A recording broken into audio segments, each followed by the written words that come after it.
Welcome to my YouTube channel. Hi guys, चलिए class 10 की class 12 की फिर से डिटर्मिनेंट चैप्टर की ओर पढ़ते हैं। डिटर्मिनेंट की दो प्रॉपर्टीज के बारे में पिछले वीडियो में मैंने पढ़ाया था। अब हम तीसरी प्रॉपर्टीज पढ़ते हैं। इसी से आपकी डिटर्मिनेंट की सारी क्वेश्चंस बन जाएगी। ठीक है, तो तीसरी प्रॉपर्टीज क्या है? जब किसी डिटर्मिनेंट की दो रो या दो कॉलम आइडेंटिकल हो मतलब उसके सारे एलिमेंट्स सेम हो रो और कॉलम के, तो उसकी वैल्यू 0 हो जाएगी। डिटर्मिनेंट्स की कोई दो रो या कोई दो कॉलम्स आइडेंटिकल हो तो उसकी वैल्यू 0 होती है। चलिए उसको एक्सप्लेन करते हैं। इफ एनी टू रो और column of a determinants are identical, all corresponding elements are same. All corresponding elements मतलब कह रहा है कि ये फर्स्ट रो है, इसका एलिमेंट्स और थर्ड रो का एलिमेंट्स देख लीजिए, सारे के सारे एलिमेंट्स है और ये दोनों एक जैसा है, इसलिए हम इसको आइडेंटिकल कहते हैं। ठीक है, then the value of determinant is 0। यदि किसी डिटर्मिनेंट की कोई दो रो या कॉलम समान हो तो डिटर्मिनेंट का मान 0 होता है। बहुत सिंपल सा है, इसको देख लीजिए, समझ लीजिए और क्वेश्चन बनाने में आपको प्रॉब्लम नहीं होगी। एक एग्जांपल्स देखते हैं। Evaluate delta is equal to, ये क्वेश्चन है। तो इसमें हम देख रहे हैं कि फर्स्ट रो और थर्ड रो दोनों के दोनों आइडेंटिकल है। Here row 1 and row 3 are identical. Let us solve expanding along first row. इसको अब सॉल्व करते हैं फर्स्ट रो के अलोंग। तो 5 ले लिए, तो क्या क्या एलिमेंट्स लेंगे? ये अपने सामने वाले रो को और सामने वाले कॉलम को डिलीट कर देगा। बचा क्या? 0 4 2 3 ले लिए और ये क्या है? इसका -2 हो जाएगा। 6 5 4 3 6 5 4 3 ये ले लिया। अब 3 प्लस में होगा, ये अपने कोरस्पॉन्डिंग रो कोरस्पॉन्डिंग कॉलम को डिलीट किया तो बचा 6 0 5 2 6 0 5 2। अब सॉल्व करना स्टार्ट करते। 5 का 5 रहने दिए, 0 3 जा 0 -4 2 जाइए -2 6 3 जा 18 -5 4 जा 20 प्लस 3 ले लिए 6 2 जा 12 -0 5 जा 0। थोड़ी बहुत लाइट की प्रॉब्लम हो रही है, ये लॉकडाउन में भी पता नहीं कैसे लाइट काटते हैं। अब चलिए इसको देखते हैं। 5 0 -8 तो -8, 5 0 -8 तो -8 -2 18 -20 -2 प्लस 3 12 -0 12 5 18 5 और 8 का मल्टीप्लाई -40 -2 और -2 मल्टीप्लाई होकर +4 3 और 12 का मल्टीप्लाई 36। तो 4 और 36 40 में से 40 जाएगा 0। तो आपको वैल्यू समझ में आ ही गई होगी। जैसे एक एग्जांपल्स में और भी देख लीजिए। अगर सिंपल सी जैसे ही देखे तो आप डिटर्मिनेंट्स की वैल्यू आप बता देंगे कितना होगा। बिल्कुल आप समझदार हैं। 5 9 3 6 0 4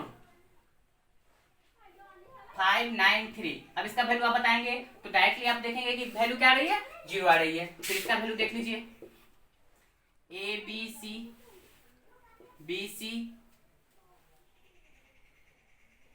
डी ई बी सी। अभी इसका वैल्यू क्या होगा? 0 होगा। कैसे 0 होगा? तो यहाँ पर कॉलम 1 और ये इसको ए कर देते हैं, ये कॉलम 1 और कॉलम 3 दोनों क्या है? आइडेंटिकल है। अगर इसको इंटरचेंज कर देंगे, पिछली वीडियो में मैंने बताया था कोई दो रो और दो कॉलम को इंटरचेंज करेंगे तो डिटर्मिनेंट्स का साइन बदल जाएगा, प्लस से माइनस और माइनस से प्लस हो जाएगा। लेकिन यहाँ पर बदलेंगे तब भी 0, ना बदलेंगे तब भी 0। यहाँ पर इंटरचेंज करने से भी वैल्यू में कोई चेंजिंग नहीं आएगा। ठीक है, इसको आप नोट कर लीजिए। अगर आप लोगों को समझने में कहीं से कोई दिक्कत हो तो कमेंट बॉक्स में जरूर आप लोग अपनी डिस्कशन भेजिएगा कि क्या दिक्कत है, हमें क्या इंप्रूवमेंट करनी चाहिए। अब चलिए डिटर्मिनेंट की properties 4। If each elements of a row और column of a determinants is multiplied by constant K, then its value get multiplied by K. Determinant के किसी रो और किसी कॉलम में अगर कोई कांस्टेंट से मल्टीप्लाई कर दे तो डिटर्मिनेंट का वैल्यू उस कांस्टेंट से मल्टीप्लाइड हो जाता है। ठीक है, यदि एक डिटर्मिनेंट के किसी एक रो या एक कॉलम के प्रत्येक एलिमेंट्स को एक कांस्टेंट से गुणा कर दिया जाए तो उसका मान के से गुणित हो जाता है, मतलब उसका वैल्यू जो होगा के मल्टीप्लाइड हो जाएगा। अब चलते हैं एक एग्जांपल पर करके देखते हैं। डेल्टा इक्वल टू डिटर्मिनेंट्स है, दिया हुआ है a1 b1 c2 c1 a2 b2 c2 a3 b3 c3। तो डेल्टा 1 इज इक्वल टू हम के से इसमें क्या कर दिए? फर्स्ट रो में मल्टीप्लाई कर दिए, तो KA1 KB1 KC1 A2 B2 C2 जो जैसे है वैसे उतार दिए। अब इसको एक्सपेंड करते हैं फर्स्ट रो के एलोंग, तो KA1 को ले लिया, तो B2 B3 C2 C3 minus KB1 A2 A3 C2 C3 plus KC1 A2 B2 A3 B3 उतार दिए। एक्सपेंड किए तो KA1 रहने दिए, B2 C3 minus C2 B3 minus KB1 A2 C3 minus C2 A3 plus KC1 A2 B3 minus B2 A3। अब K common ले लिए सारे में से, तो K कॉमन ले लिए तो A1 B2 C3 जो जैसे K कॉमन के अलावा सारा का सारा वैसे उतर जाएगा, तो ये डिटर्मिनेंट्स की वैल्यू आ जाएगी। तो डेल्टा 1 इज इक्वल टू हम क्या कह सकते हैं K डेल्टा। अब इसका एक एग्जांपल न्यूमेरिकल से एग्जांपल हम देखते हैं करके कि आखिर ऐसा वैल्यू होता है कि नहीं होता है। ठीक है, तो न्यूमेरिकल एग्जांपल पर आप लोग फोकस करेंगे, इसको समझ लिए, कोई दिक्कत नहीं है, बहुत ही आसान है, इसी पे आपका सारा का सारा क्वेश्चन बनेगा।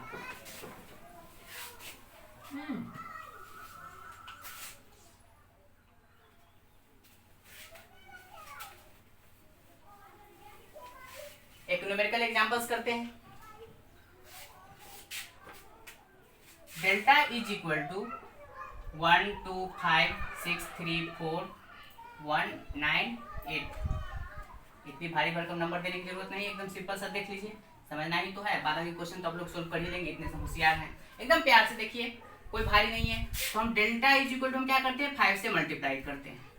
5 से क्या करते हैं इसमें मल्टीप्लाई कर दिए, 5 मल्टीप्लाइड 1 5 मल्टीप्लाइड 2 5 मल्टीप्लाइड 5। इस 5 से एक कांस्टेंट 5 ले लिए अपने दिमाग में, उसे मल्टीप्लाई कर देते हैं। तो 5 इंटू 1 5 इंटू 2 5 इंटू 5 जो जैसे उसको रहने देंगे 6 3 4 1 9 2। अब यहाँ पर इसको जब मल्टीप्लाई कर देंगे तो 5 10 25 6 3 4 1 9 2। अब एक्सपेंडिंग अलोंग फर्स्ट रो हम इसे एक्सपेंड करते हैं, एक्सपेंडिंग अलोंग फर्स्ट रो। अब एक्सपेंड करेंगे तो 5 3 9 4 2 3 9 4 2 माइनस 10 6 1 4 2 6 1 4 2 प्लस 25 6 3 1 9 6 3 1 9। एक लिखने की वे होनी चाहिए, आप रो कॉलम जैसे हो वैसे एक ही वे में लिखें, जो जैसे उतारना है अब एकदम ध्यान देके उतार लेंगे। 5 3 2 जा 6 माइनस 4 9 जा 36 माइनस 10 6 2 जा 12 माइनस 4 1 जा 4 प्लस 25 6 9 जा 54 माइनस 3 1 जा 3। अब 5 माइनस 30 माइनस 10 12 माइनस 4 मल्टीप्लाई करके कितना आएगा, सॉरी घटा के 8 25 54 में से 3 घटा दीजिए 51 बचेगा। इसको मल्टीप्लाई करेंगे कितना आएगा 130 माइनस में 80 अब प्लस 25 का टेबल पढ़ते हैं, शायद आप लोगों को भी याद हो। 25 से कहीं 25 के 5 हासिल 2 25 25 125 और 2 127। अब क्या करना है 1275 रहने दीजिए और इस दोनों माइनस वाले को ऐड कर देते, तो ऐड करके कितना आएगा 210 घटाइए 5 में से 0 जाएगा 5 7 में से 1 6 12 में से 2 10 1065 आ गया। तो आप इसको नोट कीजिए और हम देखते हैं कि ये 5 से तो मल्टीप्लाई किए थे 30 5 150 ओ सॉरी ये कितना आएगा 150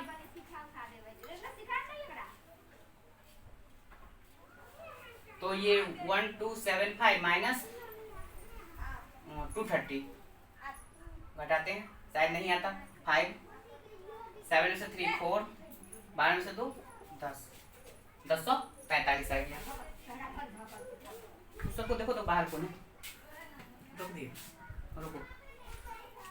ठीक है, थोड़ी बहुत डिस्टर्बेंस थी और क्लियर हो गई। फिर से इसको देखते हैं, तो 1045 आया। अब विदाउट 5 से मल्टीप्लाई किए हुए हम चेक करते हैं, बिना 5 से मल्टीप्लाई किए हुए इसको हम चेक करते हैं। तो ऊपर ही मिटा देते हैं। आप लोगों ने नोट तो कर ही लिया होगा।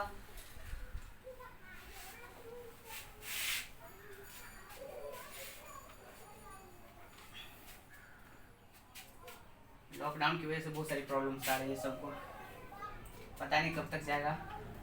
चलिए ये हाँ इसको सॉल्व करना था। तो 1 ले लिया, बचा क्या आपको, इस 1 को ले लिया expanding along first row 3 4 9 2 3 4 9 2 minus 2 6 1 4 2 6 1 4 2 plus 5 6 1 3 9 6 1 3 9। अब इसको सॉल्व करते हैं। 3 दूना 6 माइनस 9 चौक 36 माइनस 2 6 दूना 12 माइनस 4 प्लस 5 6 नंबर 54 माइनस 3। अब यहाँ पर 1 गुना 6 में से 36 जाएगा माइनस 30 माइनस 2 गुना 12 में से 4 8 प्लस 5 गुना 54 में से 3 जाएगा 51। घटाए कितना है, सॉरी मल्टीप्लाई करके माइनस 30 माइनस 16 प्लस 51 बचे, तो 5 इकाई 5 बचे 25, तो 255। अब यहाँ पर 255 रखने दीजिए। अब क्या करते हैं, इस दोनों को ऐड करते हैं, माइनस 46 घटा के आया 209। ये कितना आया 209। अब 209 में ब्लैक मार्कर का यूज कर लेते ताकि आपको कंफ्यूजन ना हो। 5 × 209 कीजिए, कितना आया 1045, जो कि इसके वैल्यू के बराबर हो गया। बात समझ में आ गया होगा आपका, आप लोगों को एग्जाम्पल से, कोई दिक्कत नहीं है। अब इसको नोट कीजिए। चलिए प्रॉपर्टीज 5 पढ़ते हैं। उम्मीद है कि आप लोग नोट कर लिए होंगे, समझे होंगे।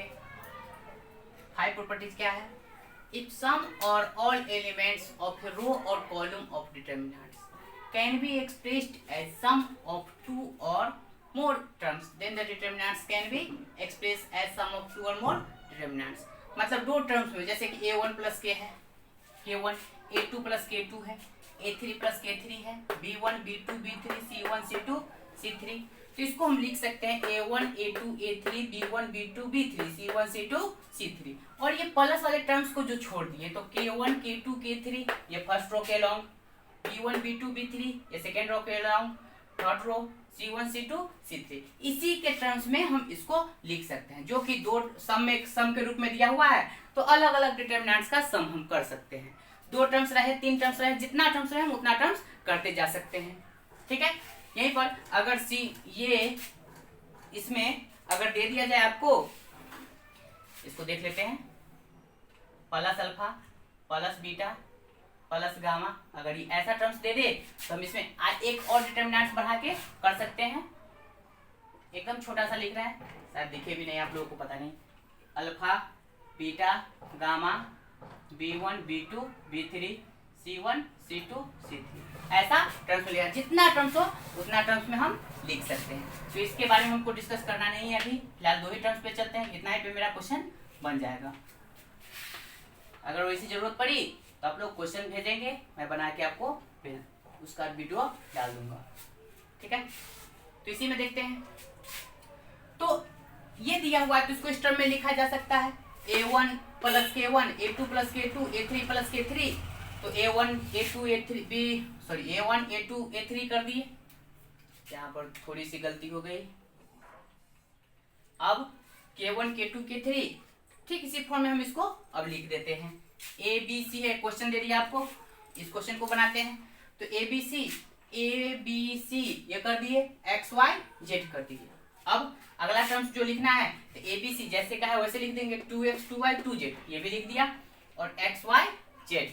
तो यहाँ पर देख रहे हैं कि फर्स्ट रो और सेकेंड रो आइडेंटिकल है, रो 1 और रो 2 क्या है identical, row 1 and row 2 are identical. तो इसका ये फर्स्ट डेल्टा जो है डेल्टा वन का वैल्यू 0 हो जाएगा। अब डेल्टा 2 में भी हम देखते हैं, अगर यहाँ पर इसमें से हम 2 कॉमन ले ले, सेकेंड रो का 2 कॉमन ले ले, A B C X Y Z, तो यहाँ पर रो 2 और रो 3 ये दोनों आइडेंटिकल्स दिख रहे हैं। तो डेल्टा 2 इसको मान लेते हैं, तो डेल्टा 1 इक्वल टू 0 और डेल्टा 2 इक्वल टू भी 0, तो दोनों का सम मिला के 0। तो इसका वैल्यू क्या हो सकता है directly delta is equal to 0। Is that clear? आप लोग इसको नोट कीजिए, ठीक है। फिर मैं आपको पांचवी बता रहा हूँ, छठी बता रहा हूँ, लास्ट प्रॉपर्टीज है। इसके बाद प्रॉब्लम सब सॉल्व करवाएंगे।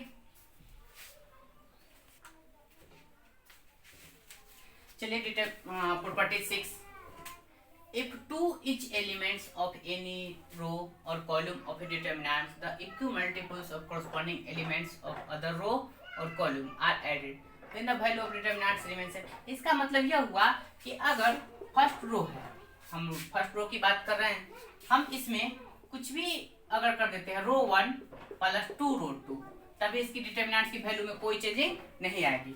डिटर्मिनेंट्स की वैल्यू में कोई चेंजिंग नहीं आने वाली है। जैसे कि एग्जांपल हम पढ़ा, हम आपको इसको लेके क्लियर करते हैं, डेफिनेशन हम बता भी दे तभी उसमें कोई चेंजिंग नहीं आने वाला है। हम इसके एग्जांपल पर इसको क्लियर कराते हैं। डेल्टा इज इक्वल टू, अगर आपको वैल्यू दे दे a1 b1 c1, a2 b2 c2, a3 b3 c3, ये बहुत ही इंपॉर्टेंट है, इसी पे आपका सारा क्वेश्चन बनेगा। इसको एकदम गौर से ही देखिएगा। वो पांच प्रॉपर्टी जो बताया उस पे भी सबसे भारी पड़ने वाला प्रॉपर्टीज है और सबसे यूजफुल यही प्रॉपर्टीज है। इसी का यूज करके आपको सारे क्वेश्चन सॉल्व करने हैं जो 4 मार्क्स के क्वेश्चन में आएंगे, ठीक है। कोई भी बोर्ड हो, सीबीएसई कोई भी स्टेट बोर्ड में, ये आपका काम आएगा, ठीक है। तो यहाँ पर तो डेल्टा का वैल्यू रिमेन वही रहेगा, मतलब रिमेन सेम वही वैल्यू रहेगा। जब अगर हम इसको कर दे, फर्स्ट रो चेंज कर रहे हैं, फर्स्ट रो क्रिएट कर रहे हैं रो 1 प्लस 2 रो 2 से, तब देखिए वैल्यू वही का वही रहेगा। अब यहाँ पर रो 1 चेंज हो रहा है, रो 1 और 2 रो 2 को ऐड करके रो 1 चेंज हो रहा है रो 1 और 2 रो 2 को चेंज करके, ठीक है। Just 1 minute.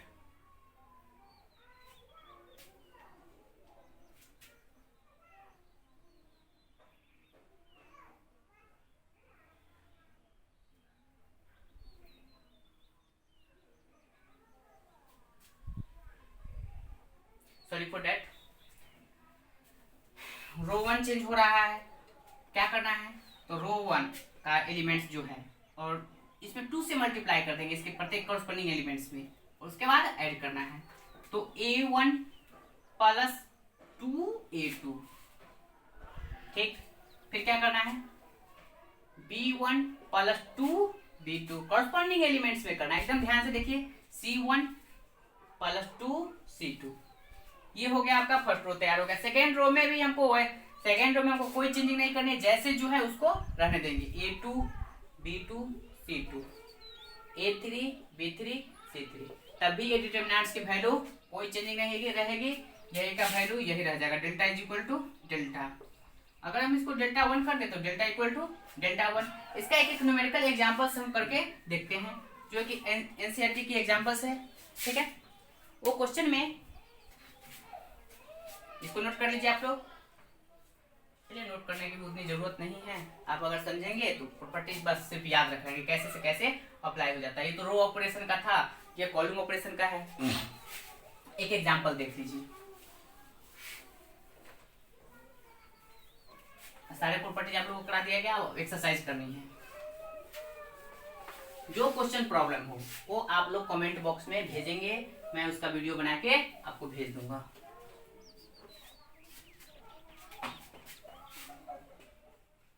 Prove that a 2a 3a delta is equal to a 2a 3a a plus b 3a plus 2b और 6a plus 3b।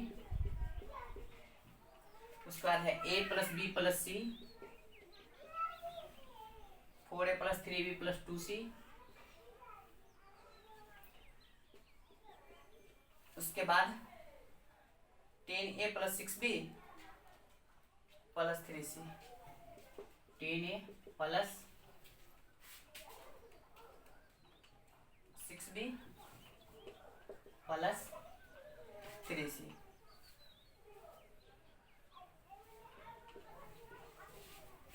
अब यहाँ पर हमको आइडेंटिकल कर दे, इसकी वैल्यू क्या आ जाएगी, तो हम ऑपरेशन कुछ करेंगे जो आपको भी जस्ट एग्जांपल्स में बताए हैं। तो अप्लाइंग ऑपरेशन, क्या क्या हो सकता है इसमें, आप थिंक कीजिए क्या क्या हम ऑपरेशन कर सकते हैं। अप्लाइंग ऑपरेशन, जैसे अगर ये 0 हो जाए, आपको पता है कोई खास दो रो, खास कोई एक रो या एक कॉलम का अगर दो एलिमेंट्स 0 आ जाए तो डिटरमिनेंट्स की वैल्यू निकालना बहुत ही इजी होती है। तो हम अगर इसको 0 करने का सोच रहे हैं तो ये 0 कैसे होगा, या तो 2a है और ये a है, दोनों के बीच में ऑपरेशन लगाया जा सकता है। अगर हम इसमें से इसको घटा दें 2 से मल्टीप्लाई करके तो इसकी वैल्यू क्या हो जाएगी, 0 हो जाएगी। तो मतलब हम रो 1 के लिए काम कर रहे हैं, रो 1 के लिए, फर्स्ट रो के लिए काम कर रहे हैं। क्या कर रहे हैं, तो हम रो 2 में से घटा दे रहे हैं 2 से मल्टीप्लाई करके। तो गौर कीजिएगा ये 2a है, रो 2 मतलब 2a माइनस 2 और रो 1 का एलिमेंट्स a, तो वैल्यू क्या आ जाएगी, 0। तो ये समझ में आ गया होगा आपको, उतनी कैलकुलेट आपको रफ में करना है, ठीक है। और दूसरी बात, इसको भी हम 0 लाने की कोशिश करते हैं। एक तो ये आपको पता चल गया कि 0 होगी, अब ये कैसे, ये भी 0 आ जाए तो कितनी अच्छी बात होगी। ये 0 लाने के लिए हम क्या कर सकते हैं, इसको 0 लाने के लिए रो 3 में से इसको घटा देते हैं, रो 1 को। रो 3 में से क्या कर देंगे, रो 1 को घटा देंगे, या इसको आप रो 2 में भी बदल सकते हो। रो 3 के लिए रो 3 माइनस 3 रो 1, थर्ड रो आ जाएगा। सेकेंड रो के लिए यहाँ पर क्या काम किए, रो 2 में से रो 1 को घटा दिए 2 से मल्टीप्लाई करके। थर्ड इसको 0 लाने के लिए क्या किए, इसमें से इसको 3 से मल्टीप्लाई करके घटा दिए, तो ये दोनों वैल्यू 0 आ जाएगी। देख लीजिए कैसे आएगा। ये फर्स्ट रो का हम कोई चेंजिंग नहीं किए, रो 2 किए और रो 3 किए, जैसे है लिख देंगे a plus b plus c। ये 2a है तो 0, क्योंकि 2a माइनस 2 इंटू है, 2a माइनस 2 0। अब इसमें से घटाना है तो ये रफ करना है, 3a माइनस, इसमें तो 2 से गुना किए हैं, 3a माइनस 2a तो a बच जाएगा, 2b माइनस 2b ये 0 बच जाएगा। बात आई समझ में आप लोगों को। 4a, अब इसमें 2 से मल्टीप्लाई किए हैं, 4a माइनस 2a तो 2a, 3b माइनस 2b तो 2b। बात समझ में आया, सॉरी सिर्फ b बचेगा ना, 3b माइनस 2b तो सिर्फ b बचेगा। अब 2c में से 2c जाएगा तो 0, तो 0 लिखने की जरूरत नहीं है। अब चलिए 3a में से 3a को घटाते, क्या बचा, 0 बचा। अब इसमें से 3 से गुणा करके इसको घटाना, 6a में से 3a को घटाएंगे तो बच गया आपका 3a, 3b में से 3b को घटाएंगे, खत्म, 0। 10a में से 3a को घटाएंगे तो 7a, और 6b में से 3b को घटाएंगे 3b, और 3c से 3c को घटाएंगे 0। अब क्या करना है, सो बड़ी ध्यान से देखिएगा। एक्सपेंड करते हैं, डिटरमिनेंट्स की वैल्यू निकालने के लिए एक्सपेंड करेंगे फर्स्ट कॉलम के along, expanding along first column, then तो फर्स्ट कॉलम के अलोंग एक्सपेंड किए तो a ले लिए, बचा क्या, a प्लस b और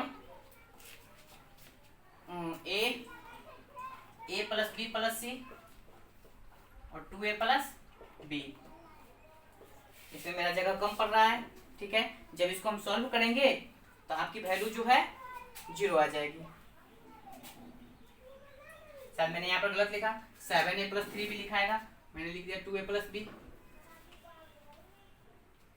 7a प्लस 3b। अब यहाँ पर a इंटू, गौर कीजिए, a प्लस b लिखेंगे, multiply 7a plus 3b minus a into a plus b plus c, ठीक है। अब a गुना कीजिए, इसको a से सारे में गुना करते हैं तो 7a स्क्वायर प्लस 3ab, और b से सब में गुना करेंगे तो 7ab, b से 3b में करेंगे 3b स्क्वायर। बात आगे होगी समझ में आपको। माइनस a से गुना करना है सारे में तो minus a square minus ab minus ac, ठीक है।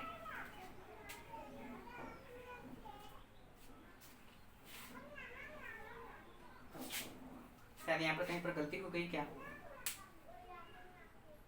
ये थी सॉरी, यही लेने में मेरे को प्रॉब्लम्स हो गई, थोड़ा सा ध्यान नहीं दिए।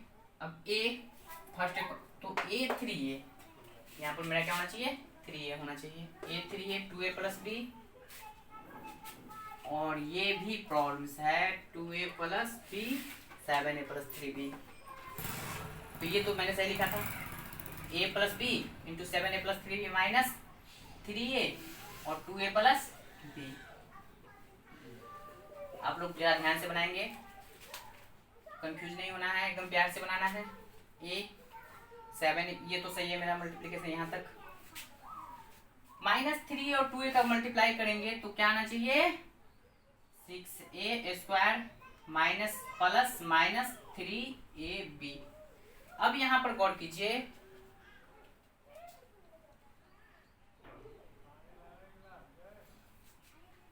हाँ ये 3ab से 3ab आपका कट गया, ठीक है।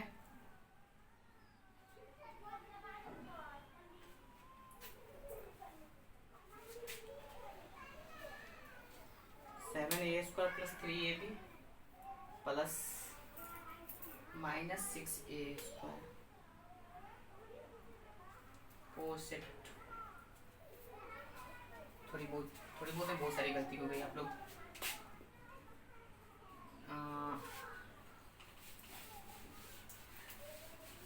सॉरी, तो देख लेते हैं फिर से। ये a है, लेना है a 3a 2a plus b और 7a प्लस 3b। a से गुना करना है इसमें 7a प्लस 3b और minus 3a into 2a plus b।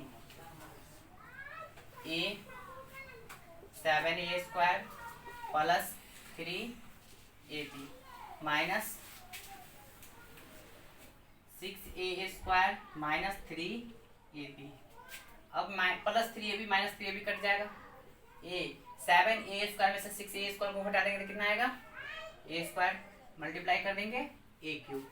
तो यहाँ पर इसकी वैल्यू फाइनली मैंने क्या आ गई, इसकी वैल्यू आ गई a क्यूब, ठीक है। अब आप लोग एक्सरसाइज बनाएंगे, जो फिर एक्सरसाइज की जो प्रॉब्लम्स होगी आप लोग नंबर बाय नंबर भेज देंगे, एनसीईआरटी की एक्सरसाइज बनाना है। और अपने दोस्तों के साथ ये मेरा यूट्यूब चैनल सब्सक्राइब और शेयर करवाइए और कीजिए, और घंटे की बटन को जरूर दबा दीजिएगा ताकि आपको जितने भी वीडियो हो उसकी सबसे पहले आपको इन्फॉर्मेशन पहुंच जाए। धन्यवाद।